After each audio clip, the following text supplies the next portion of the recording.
오늘은 여러분들이 그동안 복을 구했으나 받지 못한 이유가 무엇인지 그 부분에 대해서 두어 가지 말씀을 드리려고 하는데요. 집중해서 들으시고 많은 도움이 되시기를 축복합니다. 보통 신앙생활을 몇십 년씩 하신 분들이라면은 하나님께서 재물의 복을 주시면, 내가 복을 받으면 하나님의 나라를 위해서 헌신하겠다, 선교도 하고 교회도 세우고 하나님 기뻐하시는 일에 그 재물을 사용할 것이다, 이러한 어떤 소원, 생각들을 다 가지고 있을 것입니다. 실제로 하나님의 나라를 위해서 살겠습니다, 선교도 하고 교회를 짓고 목사님 사역도 도와야 되겠는데 저에게 은혜를 주세요, 재물의 복을 주세요, 이렇게 기도하는 분들이 많습니다. 그런데 문제는 그렇게 오랫동안 기도했음에도 불구하고 아직까지도 복을 받은 사람보다는 받지 못한 사람들이 훨씬 더 많다는 겁니다. 왜 그럴까요? 여러분 보십시오. 하나님은 우리에게 복을 주시기를 원하세요. 그래서 우리를 통해서 선교도 하고 영혼 구원을 위해서 헌신하기를 원하세요. 또 우리도 그 마음이 하나님의 마음과 동일하단 말이에요. 그래서 오랫동안 복을 구하면서 기도하고 있는데 왜 아직까지 응답을 받지 못하느냐는 거죠. 우리의 그런 헌신의 생각, 우리의 기도가 거짓이기 때문에 그럴까요? 그냥 복을 받기 위해서 거짓으로 하나님 앞에 구하기 때문에 하나님께서 그걸 아시고 안 주시는 것일까요? 혹시 여러분 거짓으로 눈속임으로 은혜와 복을 받기 위해서 하나님 앞에 기도하고 계신가요? 절대 아닐 것입니다. 여러분들이 하나님께 구하는 그 기도는 100% 진심인 것을 믿습니다. 그렇죠? 거기에 거짓이 있을 수가 없어요. 그런데 왜 하나님 안 주실까요? 또 도대체 하나님이 안 주시는 것일까요? 내가 못 받는 것일까요? 자, 이유가 무엇인가? 이 부분에 대해서 우리가 확실하게 이해를 하고 정리해야 되지 않을까 싶습니다. 이게 무엇이 문제인가? 각자 여러 가지 문제가 있겠습니다만은 공통적인 것 두어 가지를 이 시간 말씀을 드리려고 합니다. 하나는 우리의 진심이, 우리의 그 헌신하고자 하는 그 마음이 복을 받기 전과 복을 받고 난 이후에 바뀐다는 겁니다.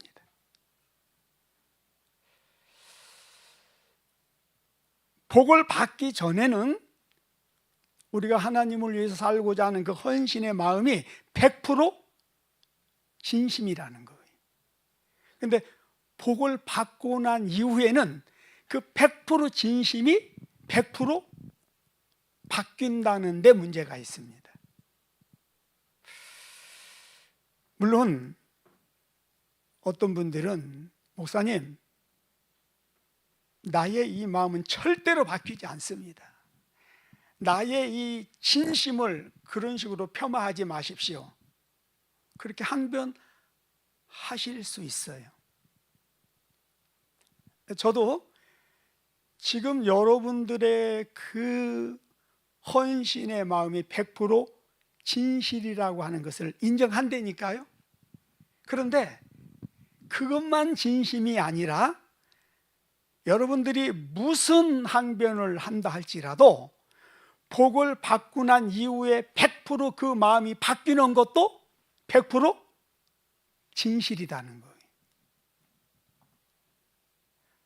여러분 동의하시나요? 동의를 못 하시는 것 같습니다. 그러면 왜 못 받느냐는 거예요. 예? 못 받는 이유가 뭐냔 말이에요. 제가 알기로는 이거예요. 이거는 이제 경험적으로도 그렇고요, 실제적으로 성경에도 보면은 대부분의 부패와 타락이, 범죄가 어디로부터 일어나냐면은 복을 받은 이후로부터 일어나는 것을 확인할 수 있습니다. 기독교 역사 속에서도요, 대부분이 복을 받은 나라에서 부패와 타락이 일어나고, 복을 받은 자들의 삶 속에서 부패와 타락이 일어나고, 복을 받은 교회에서 부패와 타락이 일어나더라는 거예요. 이것이 우리가 하나님으로부터 복을 구하지만 복을 받지 못하는 이유다라고 하는 것입니다. 또 다른 하나는 재물의 복을 받기 전에는 재물의 주인이 100% 하나님이세요. 이것도 하나님의 것이고 저것도 하나님의 것이고 나의 모든 것은 하나님의 것입니다 라고 하는 이 100% 고백이 진심이에요. 그런데 신기할 정도로 재물의 복을 받고 나면은요, 그 재물의 주인이 누구로 바뀌어요? 나로 바뀌더라는 거예요. 이것도 내 것이고 이것도 내 것입니다. 그래서 자기가 바라고 원하는 대로 물질을 사용한다는 거예요. 그렇다고 여러분들이 하나님 앞에 헌신을 안 한다는 얘기 아니에요. 11조도 안 하고 헌금도 안 하고 하나님의 나라를 위해서 사용하지 않는다는 이야기가 아니에요. 무슨 말이냐면, 여러분, 모든 삶의 주인은 하나님이세요. 재물의 주인도 하나님이세요. 따라서 우리는 재물을 사용할 때에 그 물질을 사용하는 가운데서 하나님이 주인이심을 드러내야 됩니다. 이해되시나요?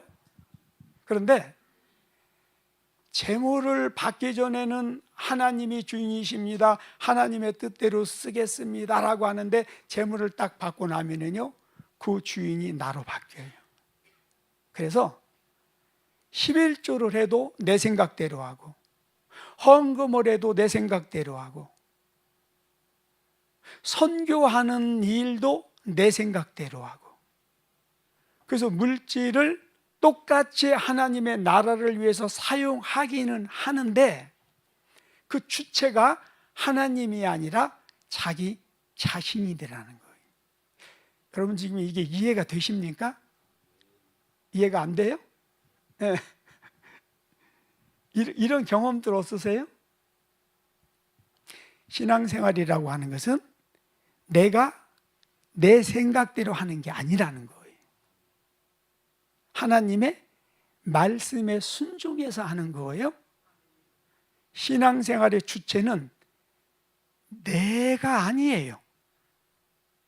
그래서 무엇을 하든지 간에 하나님의 뜻을 묻고 하나님의 뜻에 순종해서 하는 것인데, 대부분 그리스도인들이요, 모든 일을 하는 것을 가만히 한번 들여다보세요.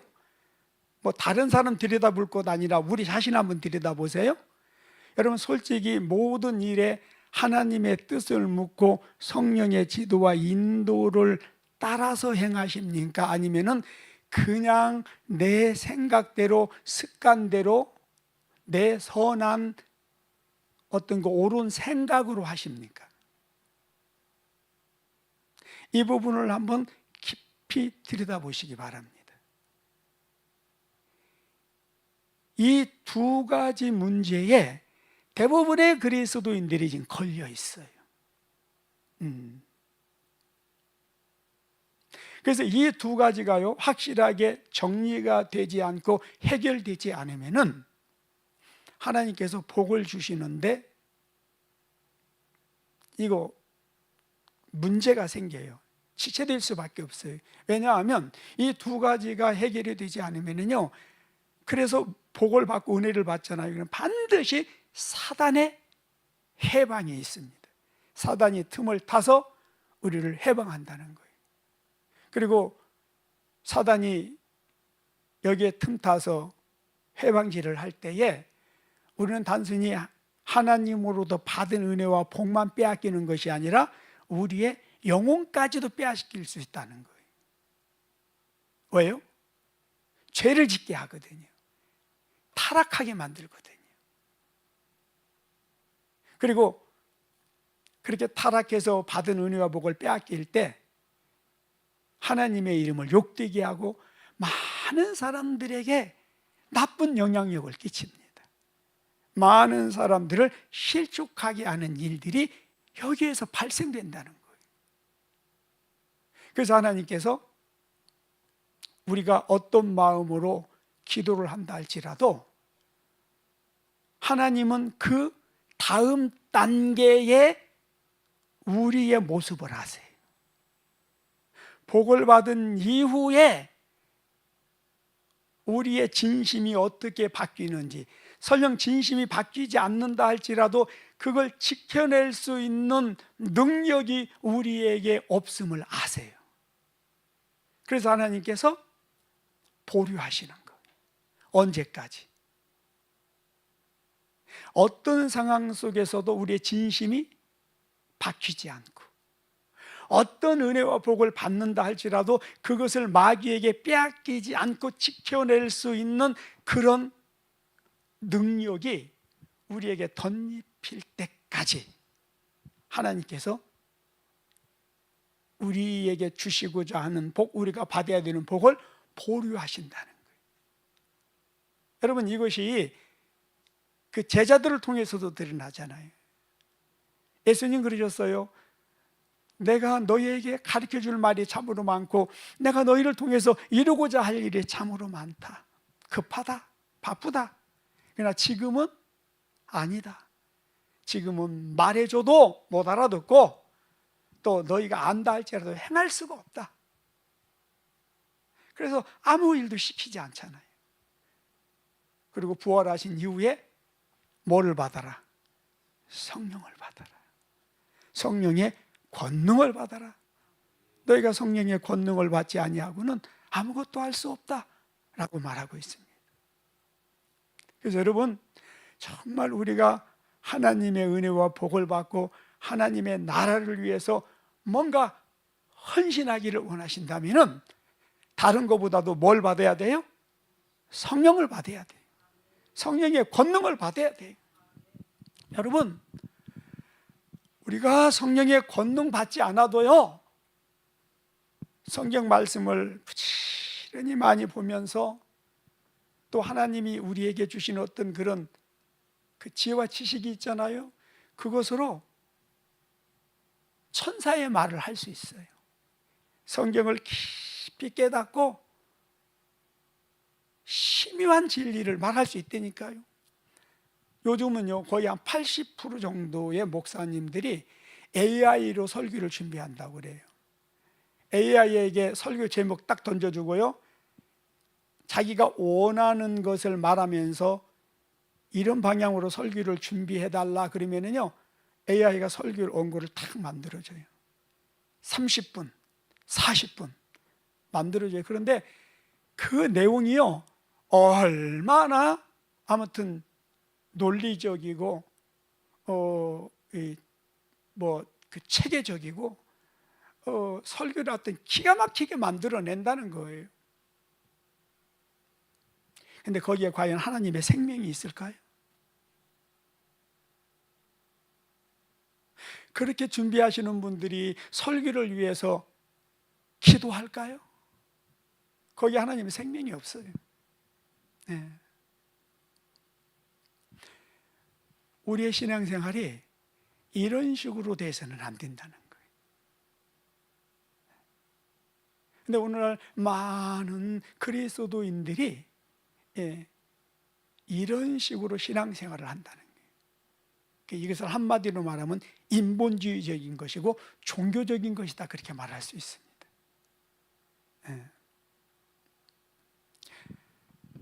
우리는 모든 것을 정말 하나님을 의지하고 하나님께 묻고 성령의 지도와 인도를 받는 신앙생활을 해야 됩니다. 그렇지 않으면 이 마지막 시대에 우리가 이길 수 있는 것이 아무것도 없어요. 우리 조봉희 목사가 잘하는 것이 있는데, 그래서 뭐냐면은 항상 모든 것을 성령께 묻고 하나님의 뜻에 따라 한다는 거예요. 여러분, 이게 결과에 상관없이 얼마나 우리 신앙생활에 있어서 중요한 요소인지 모릅니다. 우리가 이것을 배워야 되고 우리의 신앙생활이 여기서부터 출발이 되어져야 돼요. 그래야 계속 하나님 중심 신본주의적인 신앙생활이 가능한 거예요. 이게 안 되면은요, 이게 안 되어도 얼마든지 저의 경험적으로 봐도 능력 받아서요, 귀신 쫓아내고 병 고치고 별짓 다 했어요. 하나님 의지하지 않고 성령의 지도와 인도 받지 않고 하나님과 깊은 어떤 사귐과 사랑의 교제 없이도요, 설교 잘할 수 있어요. 많은 사람들 감동시킬 수 있어요. 큰 교회 이룰 수 있어요. 그러나 그 결과는 우리가 장담할 수가 없어요. 하나님 앞에 인정받을 수 있는 것인지 거기에 대해서 장담할 수 없다니까요. 다시 말씀드립니다. 우리의 신앙생활은 내가 주체가 돼가지고 내 생각대로 하는 것이 절대 아니에요. 내가 배운 지식으로 하는 거 아니에요. 내가 깨닫는 어떤 것으로 하는 거 아니에요. 반드시 그런 게 있다 할지라도 먼저는 성령님을 의지하고 성령님께 묻고 성령의 지도와 인도를 구하고 성령의 지도와 인도를 따라 행할 수 있는 이것이 우선되어져야 된다는 거예요. 내가 다 알아요. 내 뜻이 하나님의 뜻과 똑같아요. 그런다 할지라도 우리는 뭐 해야 돼요? 하나님께 구해야 돼요. 여러분, 다윗을 보세요. 자기는 큰 집에서 살아요. 아름다운 궁전을, 왕궁을 짓고 살아요. 그런데 하나님의 성전이 너무 초라해. 그럼 어떻게 해야 돼요? 은혜 받은 자로서, 왕으로서, 하나님을 사랑하는 자로서 어떻게 해야 돼요? 마땅히 성전 더 아름답게 지어서 하나님께 올려드리는 게 맞지 않아요? 그래서 내가 성전 짓겠다. 그리고 나단 선지자도 왜 그런 좋은 생각을 이제 하십니까? 좀 더 일찍 하셨어야죠. 당장 시작합시다. 그런데 하나님은 뭐라고 그러셔요? 아니다. 나는 다윗으로 하여금 성전 짓는 것을 원치 않는다. 그래서 솔로몬을 통해서 성전을 짓게 하시잖아요. 만약에 다윗이 하나님의 인도를 받지 못했다면, 하나님의 음성을 듣지 못했다면 자기의 옳은 생각으로 성전을 지었겠지요. 왜? 오랫동안 성전 지으려고 모든 걸 다 준비했잖아요.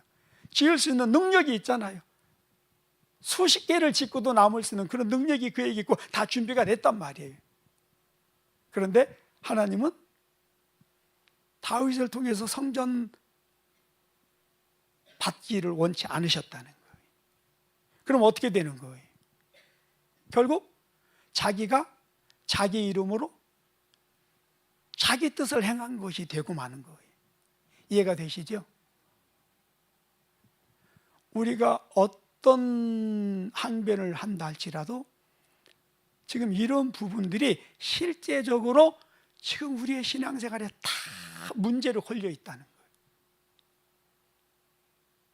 그런데 너무나 오랫동안 그렇게 해왔기 때문에 지금 이런 것을 문제 제기를 하면 못 받아들이는 거예요.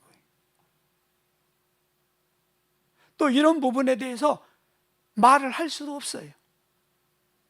여러분, 제가 만약에 내 중심적으로 그렇게 모든 것을 결정하고 행해왔다면 내가 성령의 지도와 인도를 받는 것이 무엇인지 모른다고 한다면 이런 이야기를 할 수 있었을까요?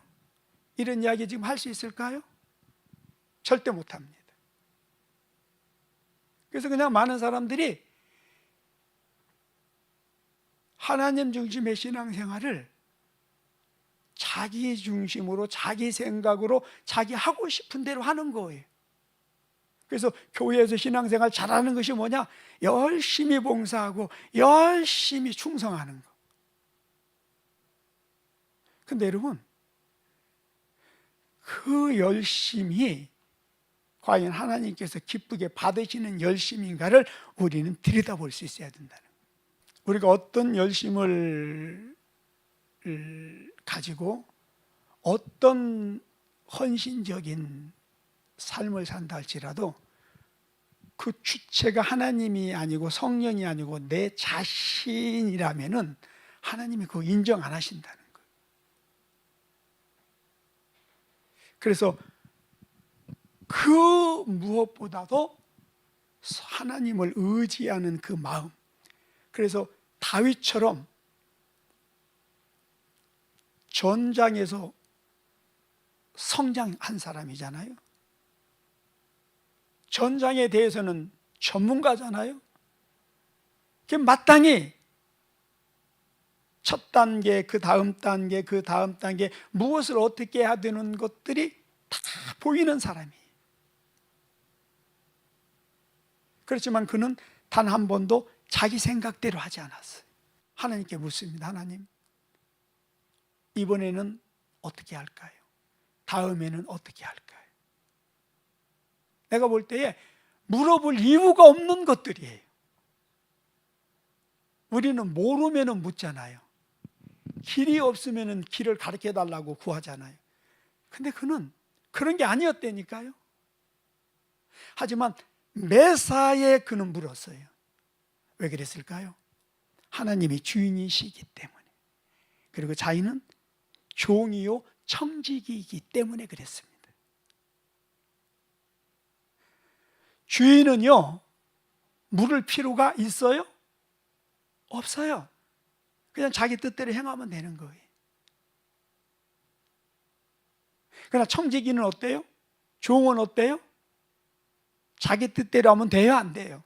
안 돼요. 다 알든 모르든 물어야 돼요. 그래서 주인의 허락을 받고 주인의 뜻대로 행하는 거예요. 근데 오늘 우리 어떻습니까? 솔직히 한번 여러분 자신에게 물어보세요. 나는 과연 모든 일을 매 순간순간 하나님께 묻고 성령을 의지하며 성령의 지도와 인도를 구하며 그 성령의 지도와 인도를 따라서 행하는가? 아니면은 그냥 내 습관대로, 내 생각대로, 내 형편에 따라서 하고 있는가? 이거 점검하면은요, 우리의 문제가 무엇인지가 여기서 답이 나옵니다. 우리가 복을 받지 못하는 원인이 여기서 나온단 말이에요. 그래서 이거 해결하면은, 이거 바로 잡으면은 여러분들이 그동안 그토록 기도했던 은혜, 재물의 복 받게 될 줄로 믿습니다. 저는 사무엘하 6장을 보면서 처음에는 이해를 못했어요. 아니, 어떻게 이런 일이 일어날 수 있을까? 무슨 말이냐면 다윗이 법궤를 다윗성으로 옮기는 그 과정에서 웃사가 그 법궤를 운반하는 책임을 맡습니다.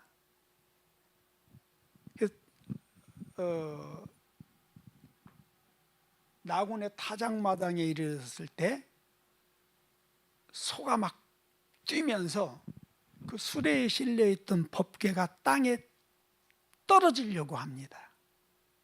그럼 여러분 어떻게 해야 돼요? 그냥 떨어지게 내버려 둬야 돼요? 떨어지지 못하게 법궤를 붙잡아야 돼요? 붙잡아야 되잖아요. 그 일을 위해서 지금 웃사가 있는 거예요. 그런데 그 법궤가 수레에서 떨어지지 못하도록 법궤를 붙잡았다고 해서 하나님께서 진노하셔서 웃사를 갈기갈기 찢어서 죽여버립니다. 그냥 죽인 게 아니에요. 갈기갈기 찢어서 죽여버립니다. 그 모습을 본 다윗이 두렵고 놀라고 막 분하고, 그래서 법궤를 어떻게 해요? 거기에 그냥 내팽개치고 가버립니다. 뭐가 문제였나요? 법궤는요 아무렇게나 운반할 수가 없어요. 레위기서에 보면 구체적으로 법궤를 어떻게 이동해야 되는지를 정확하게 말씀하고 계세요. 법궤는요 반드시 대제사장들이 그 법궤에 보면 네 고리가 있어요. 거기에 막대를 끼워가지고 어깨에 메고, 그것도 앞에서 양강나팔을 불고 앞에서 인도하는 제사장이 따로 있고, 그래서 이렇게 성령의 인도하심을 따라서 법궤를 움직여야 됐거든요. 그런데 다윗이 그걸 몰랐던 거예요. 그래서 새 수레를 만들고 흠없는 그 소로 말미암아 법궤를 끌게 하고, 그리고 3만여 명의 사람들을 동원해서 온갖 악기를 불면서 거대한 그런 퍼레이드를 벌이면서 막 춤을 추고 찬양하면서 법궤를 다윗성으로 인도하는데, 그러나 하나님은 그걸 하나도 인정하지 않으셨다는 거예요. 오히려 하나님은 크게 분노하시고, 그래서 그 법궤를 더 이상 다윗성으로 옮기지 못하도록 땅에 그냥 떨어뜨려 버린 거예요. 그리고 절대적으로 법궤에 손을 대지 말라, 법궤에 손을 대면 반드시 죽으리라 하나님 말씀하셨잖아요. 그런데 웃사가 그 법궤에 손을 댄 거예요. 여러분, 이게 뭐냐면은 신앙생활은 내 뜻대로 해서는 안 된다는 거예요. 내 생각대로 해서는 안 된다는 거예요. 내 환경 형편에 따라서 하면 안 된다는 거예요. 여러분, 아론의 두 아들 제사장들이었잖아요. 근데 그들이 하나님 앞에 제사를 드리는데 성경은 뭐라고 말합니까? 다른 불로 제사함으로 하나님께서 불을 내려서 그 둘을 태워서 죽여버렸다 그러잖아요. 아니, 제사를 드리는데 다른 물로 좀 할 수 있잖아요. 어차피 불만 붙여서 재물만 태우면 되는데. 그런데 다른 불로 번제 드리는 그 불을 붙였다고 하나님이 진노해서 두 사람을 그 성전에서 죽여버리잖아요. 여러분, 이게 이해가 됩니까? 이거 오늘 우리의 신앙의 개념으로는 이해가 안 되는 부분들이에요. 어떤 분들은 그래요. 목사님, 그거는 구약의 이야기고요, 오늘 신약은요 은혜의 때입니다. 그래서 우리가 뭐 그렇게 잘못한다고 해서 하나님이 막 진노하시고 저주하시고 절대 그렇지 않습니다. 그건 구약적인 개념입니다. 이렇게 이야기하는 분들이 계세요. 여러분, 맞아요. 사도 바울은 보라, 지금은 은혜 받을 만한 때요 구원의 날이로다 말씀하고 있어요. 근데 여러분, 우리가 성경을 그 구절만 보면 안 돼요. 이 구절과 함께 반드시 봐야 되는 성경 구절이 있어요. 그게 뭔지 아세요? 요한복음 12장 47절 48절을 한번 보겠습니다. 요한복음 12장 47절 48절. 사람이 내 말을 듣고 지키지 아니할지라도 내가 그를 심판하지 아니하노라. 내가 온 곳은 세상을 심판하려 함이 아니요 세상을 구원하려 함이로다. 나를 저버리고 내 말을 받지 아니하는 자를 심판할 리가 있으니 곧 내가 한 그 말이 마지막 날에 그를 심판하리라. 여러분, 지금은요 예수님이 우리를 심판하러 오신 것이 아니라 구원하러 오셨어요. 우리에게 은혜를 베푸시기 오셨어요. 그러므로 예수님은 자기가 심판하지 않는다는 거예요. 예수님을 대적하고 예수님을 심지어 못 박아 죽이는 자들까지라도 예수님은 그들을 직접 심판하지 않았어요. 그런데요, 심판할 때가 있다는 거예요. 언제라고요? 마지막 날, 하나님의 심판의 그날, 인류가 하나님 앞에 서서 심판받는 그날 반드시 심판하신다는 거예요. 그런데 무엇이 심판하느냐? 무엇이 심판한다고요? 성경에 기록된 이 말씀, 예수님의 말씀으로 심판한다는 거예요. 구약에는요 직결 심판을 하셨어요. 그런데 신약에서는요 직결 심판이 없어졌어요. 모든 심판이 미뤄졌어요. 언제로요? 예수님 재림 이후로. 없어진 거 아니에요, 여러분. 착각하지 마세요. 저는 이것을 깨달으면서 차라리 구약이 우리들에게 나았겠다. 왜냐하면 잘못했을 때 바로바로 직결 심판하게 되면 나도 회개할 수 있는 기회가 주어질 것이고, 또 누군가가 그렇게 심판을 받는 모습을 보면서 경각심을 갖지 않겠어요? 그래서 죄를 덜 짓겠지요. 그런데 이 시대의 문제는 뭐냐면, 웬만큼 죄를 범해도 하나님이 심판을 안 하니까 사람들이요 죄를 범해도 심판이 없는 줄 알아요. 그리고 이런 말씀들을 하지를 않아요. 하지를 못해요. 그래서 죄를 범해도 아무런 문제가 없는 줄 알아요. 그리고 이 모든 죄가 하나님의 은혜로 다 덮어진 줄 알아요. 절대 아닙니다. 절대 아닙니다. 하나님 앞에 섰을 때 하나님은 하나도 남김없이 다 책임을 물으십니다. 그래서 여러분, 우리가 그동안 여러분 잘 해오신가 합니다. 그러나 여기에서 그치면 안 돼요. 더 깊어져야 돼요. 더 새로워져야 돼요. 그래야 더 새로운 은혜도 받을 수 있고 복도 받을 수 있고, 그래야만이 앞으로 어떤 시험과 환난이 다가온다 할지라도 우리가 그걸 이겨낼 수가 있는 거예요. 예. 자, 결론적으로 우리가 반드시 새로운 은혜를 더 많이 받아야 되고 새로운 재물의 복도 받아야 돼요. 그래야만이 선교도 할 수 있고 영혼 구원할 수 있고, 이 마지막 때에 우리가 하나님 앞에서 여러 가지로 쓰임 받을 수가 있습니다.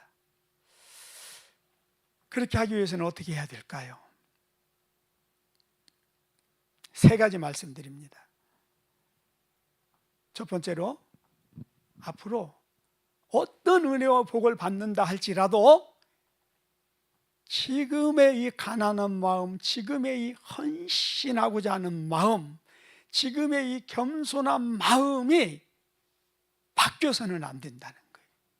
그래서 주여, 내가 어떤 은혜와 복을 받는다 할지라도 지금의 이 가난한 마음 바뀌지 않게 하소서, 지금의 이 겸손한 마음 바뀌지 않게 하소서, 지금 이 낮아진 마음 변화되지 않게 하소서, 지금 이 헌신하고자 하는 마음이 바뀌지 않게 도와주셔서 계속 기도하셔야 됩니다. 여러분, 우리의 진심이 아니라니까요. 우리가 아무리 진심을 말해도, 베드로 보세요. 내가 죽는 데까지라도 주님과 함께 하겠습니다. 진심이었어요, 거짓이었어요? 그런데 십자가 앞에서 새빨간 거짓말로 바로 드러나잖아요. 그게 여러분 우리의 한계예요. 사단이 시험하면은요, 사단이 가라지를 던져버리면은요, 한순간에 바뀔 수 있는 게 그게 우리라니까요. 그래서 성령을 의지해야 된다는 거예요. 그래서 성령의 능력이 아니면 안 된다고 말씀을 드리는 거예요. 그래서 성령님 나를 붙들어 달라고, 성령님 나를 도와달라고, 어떤 경우라도 내 마음이 바뀌지 않도록 도와달라고 여러분 기도하시기를 바랍니다. 두 번째, 주님, 내가 어떤 은혜와 복을 받는다 할지라도 내 것이 아닙니다. 주님, 모든 것이 하나님의 것입니다. 하나님의 뜻대로 선한 정직으로 사용하며 살겠습니다라고 하는 이 마음 바뀌지 않도록 주님 도와주십시오라고 이 부분을 위해서 정말 기도해야 할 것입니다. 세 번째, 여러분 어떤 경우라도요, 오늘 해야 되는 일을 내일로 미루지 마십시오.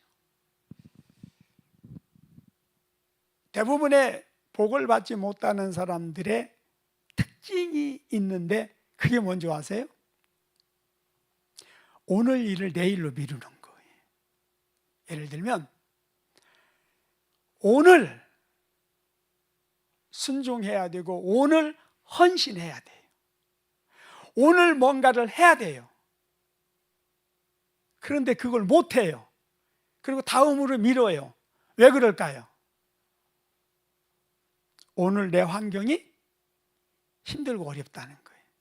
오늘 지금 내 환경과 형편이 그걸 할 수 있는 상황이 못 된다는 거예요. 그래서 하나님, 제가 복을 받으면 하겠습니다. 하나님, 제 생활 환경이 좋아지면 하겠습니다. 그래서 자꾸 다음으로 미룬다는 거예요. 근데 여러분 여기서 알아야 되는 것은 우리가 순종해야 되고 헌신해야 되는 어떤 일을 힘들고 어렵다고 해서 다음으로 미루게 되면은요, 뭣도 미루어질까요? 우리가 하나님부터 받아야 되는 은혜도 능력도 재물의 복도 늦어진다는 사실을 알아야 됩니다. 그래서 여러분 우리 주위에 한번 보세요. 복을 받는 사람들은 어떤 특징이 있냐면 절대로 어떤 경우라도 내일로 미루지 않습니다.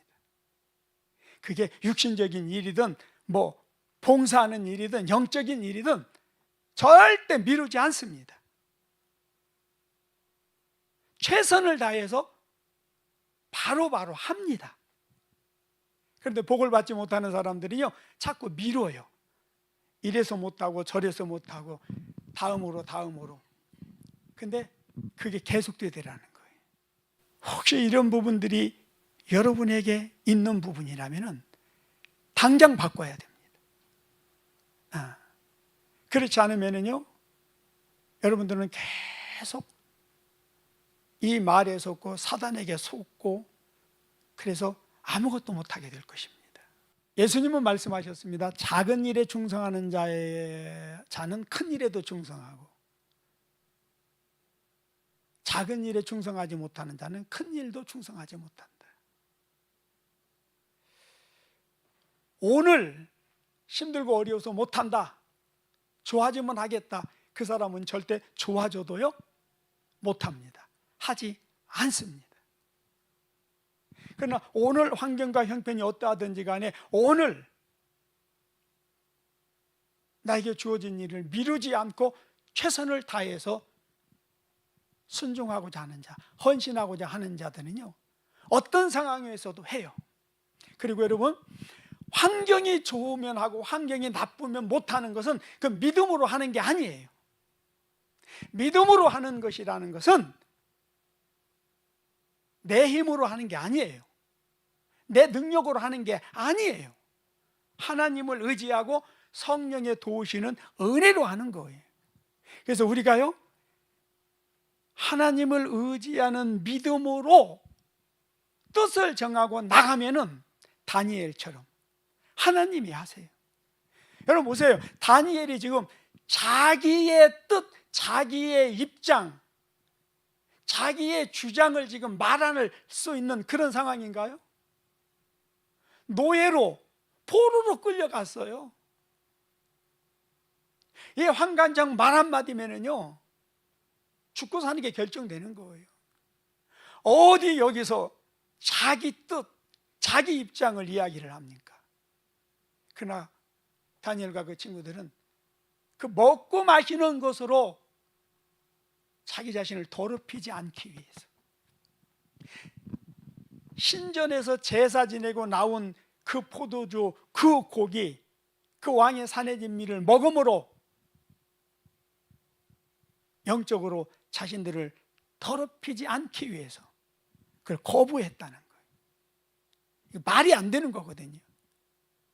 그러나 하나님께서는 그들이 그렇게 뜻을 정하고 나갈 때에 환관장의 마음을 움직이시고 하나님께서 그들에게 은혜를 주셔서 그걸 행하게 하셨다는 거예요.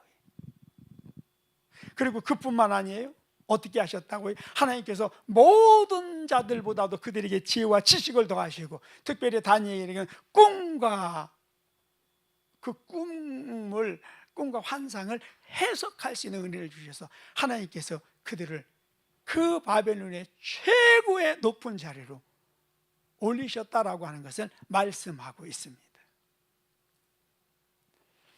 이런 은혜가 있게 되시기를 예수님의 이름으로 축복합니다. 특별히 하나님께서는 우리에게 막 크고 많은 것을 요구하지 않는다는 거예요. 여러분, 그 500리의 기적이 어떻게 일어났습니까? 어? 어린아이의 도시락, 물고기 2마리, 보리떡, 그 작은 보리떡 5개, 그게 뭐가 되겠어요? 그런데 그것을 예수님 손에 올려드렸더니 예수님은 그걸 통해서 뭘 이루셔요? 수만 명이 먹고 12강주리가 남게 하셨다는 거예요. 그러니까 하나님께서 우리에게 요구하시는 것은 크고 많은 일을 하라는 게 아니에요. 또 정말 우리가 환경이 힘들고 어려워서 아무것도 못할 수 있어요. 그러나 그 과부의 두렛돈을 집어넣으면서 그 가난한 마음, 그 애통하는 마음, 부끄러운 마음으로 그 집어넣는 그 마음을 하나님은 원하신다니까요. 하나님, 정말 내가 잘하고 싶은데 이렇게밖에 할 수 없어서 너무 죄송해요. 그러나 500리옵니다. 내가 지금 할 수 있는 게 이거밖에 없습니다. 그럴 때 하나님은 그걸 받으셔서 그걸 통해서 하나님의 역사를 이루신단 말이에요. 선지생도의 아내, 남편이 하나님 나라를 위해서 일하다가 빚을 많이 지고 죽어버렸어요. 채주들이 와가지고서 2 아들을 노예로 끌고 가겠다는 거예요. 엘리사 선지자에게 나와서 도와주세요. 너희 집에 뭐가 있느냐?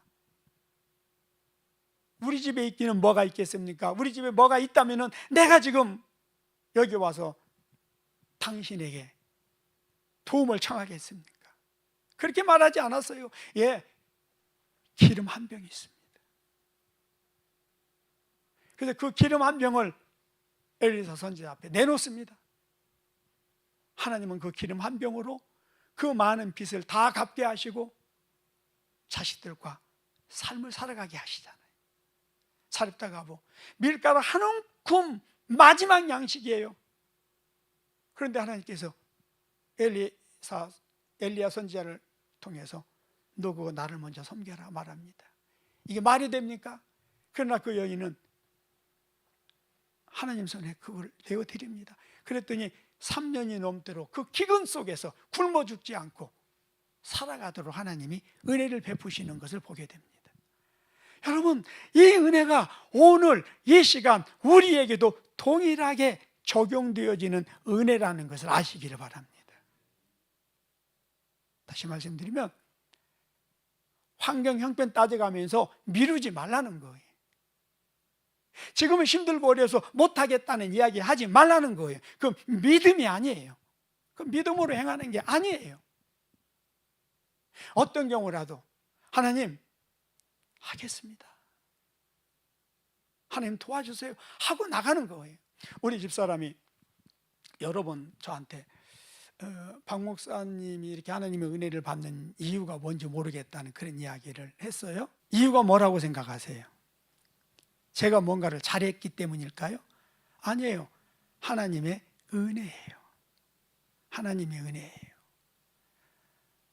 우리 동기 목사님들 이렇게 모여서 식사를 하고 이런저런 이야기를 하다가 어떻게 그렇게 됐냐고 그래서 하나님의 은혜죠 그랬더니 한 동기 목사님이 화를 확 내면서, 그러면 당신은 이쁜 털이 보여서 하나님의 은혜로 그렇게 됐고, 나도 당신 그 요양원 거기 옆에 요양원 하려고 10여 년 넘게 땅을 사놓고 건축할 수 있는 비용까지 다 10몇 억을 준비하고 10년 동안 넘게 허가를 내려고 했지만 허가가 안 나서 못 지었는데, 그럼 나는 미운 털이 베개서 안 되고 당신은 이쁜 털이 베개서 그럼 된 것이냐고 막 화를 내더라고요.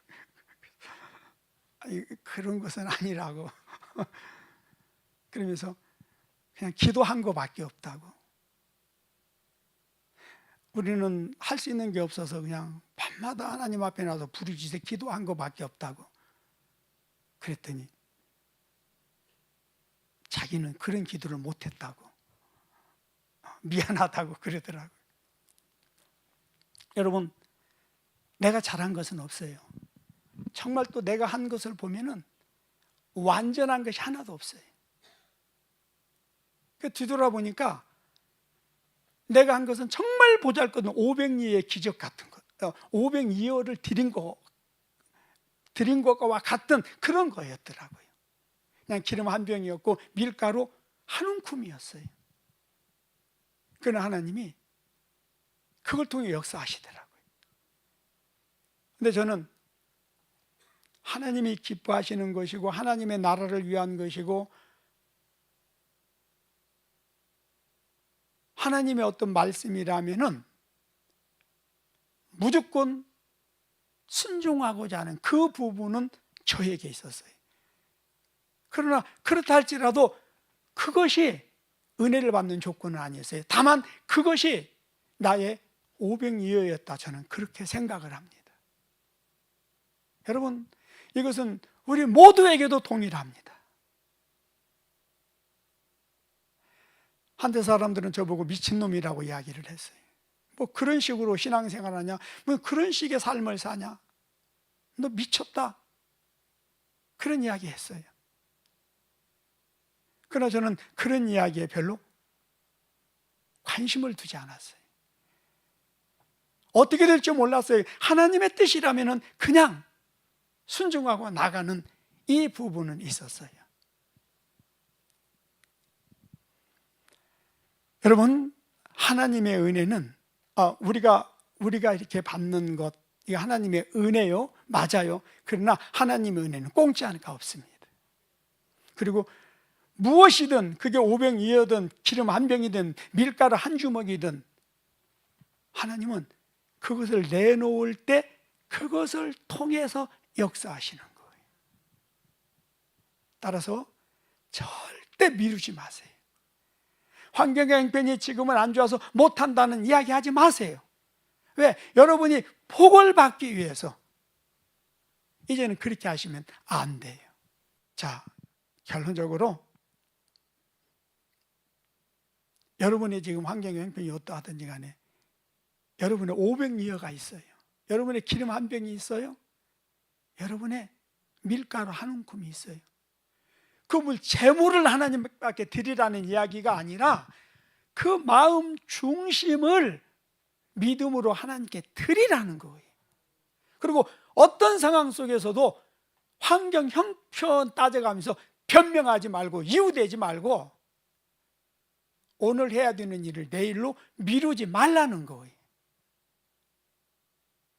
그래서 이제 이 마지막 순간만큼이라도 우리가 마땅히 받아야 되는 은혜와 복을 받아서 하나님께 영광을 돌리는 저와 여러분 모두가 되기를 예수님의 이름으로 축복합니다.